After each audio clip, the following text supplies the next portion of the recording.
kita mulai bahas agak jauh sih. Kita bahas tentang OPM. Kenapa sih OPM tuh nggak mau nyerah? Sederhana sih. Mau tahu alasannya? Kita bahas deh satu-satu. Yang pertama, mereka merasa tidak pernah memilih masuk Indonesia. Bagi OPM atau Organisasi Papua Merdeka, Act of Rejoice di tahun 1969 adalah penipuan sejarah, bukan referendum. Mereka merasa Papua itu dicaplok, bukan diajak bicara.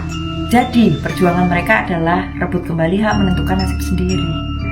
Yang kedua, pelanggaran HAM tak pernah diselesaikan. Banyak kasus kekerasan, pembunuhan, penghilangan, dan penyiksaan terhadap rakyat Papua tidak pernah diadili secara tuntas. Jadi, rasa sakit kolektif ini diturunkan antar generasi.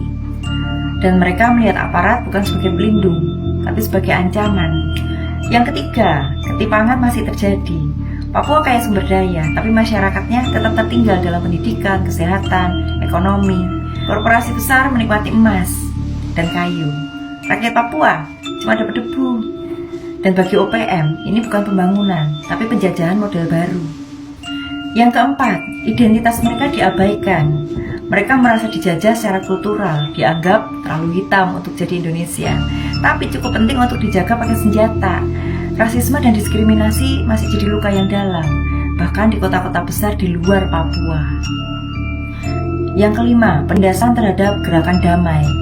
Aktivis damai, mahasiswa, delita Papua sering ditangkap hanya karena menyuarakan aspirasi. Akibatnya apa? Sebagian memilih jalan bersenjata karena jalan damai dianggap buntu. Yang keenam, perjuangan mereka bukan sekedar politik, tapi martabat.